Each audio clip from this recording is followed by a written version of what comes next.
Caught an alien girl stealing his meal, but the truth changed him forever. Jake Harris had been living alone on the research station for 6 months now, and he was used to the silence of space. But what he wasn't used to was finding someone eating his dinner when he returned from the observation deck.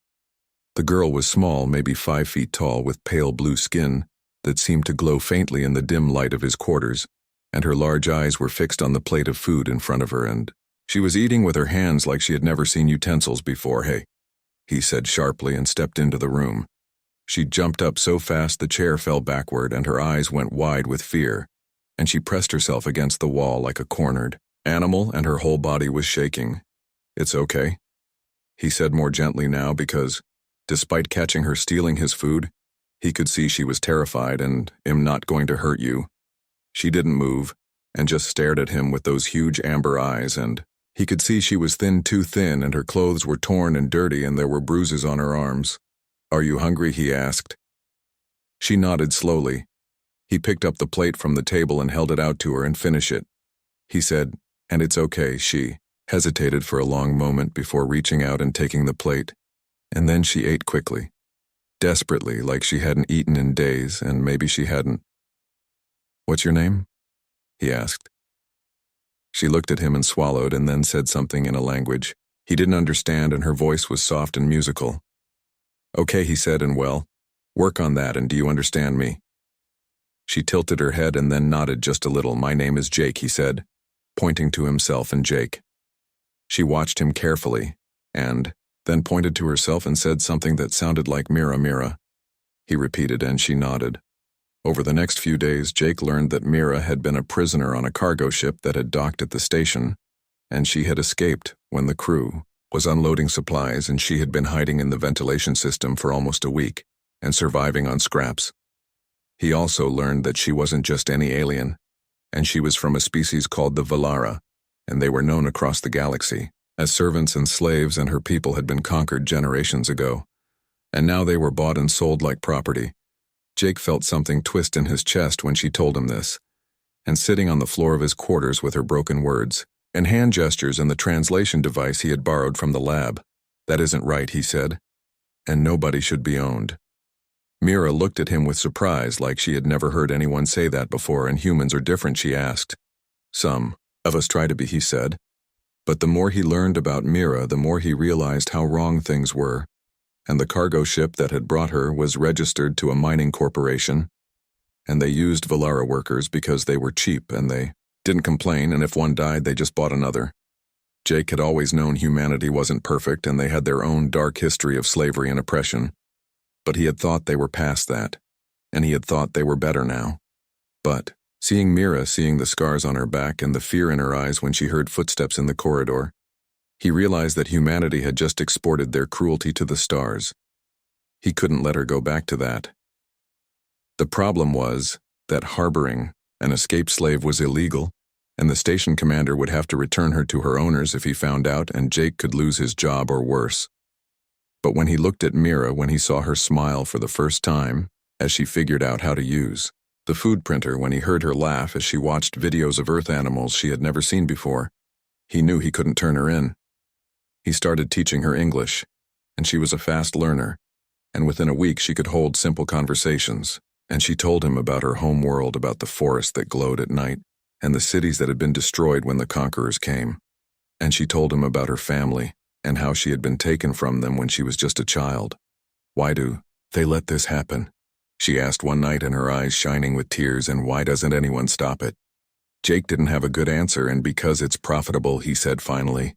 "And because people are good at looking away from things that don't affect them." "But you didn't look away," she said. "I couldn't," he said. 3 weeks after he found her, there was a knock on his door, and Jake froze, and Mira was in the bathroom, and he had told her to hide there if anyone came. He opened the door to find Commander Phillips standing there with 2 security officers. "Harris," the commander said, "and we need to talk about what Jake asked," and tried to keep his voice steady, "about the missing Valara from the mining ship, and they reported one of their workers escaped, and they've been searching the station, and we have reason to believe she's in this sector." "I haven't seen anyone," Jake lied. Phillips looked past him into the room. "And mind if we look around?" Jake wanted to say yes, but he knew that would only make things Worse, and go ahead, he said, and stepped aside. The officers searched the room, and they looked in the closets and under the bed, and Jake held his breath, and then one of them moved toward the bathroom. Wait, Jake said, but it was too late. The officer opened the door, and Mira was standing there, and her eyes wide with terror. There she is, Philip said.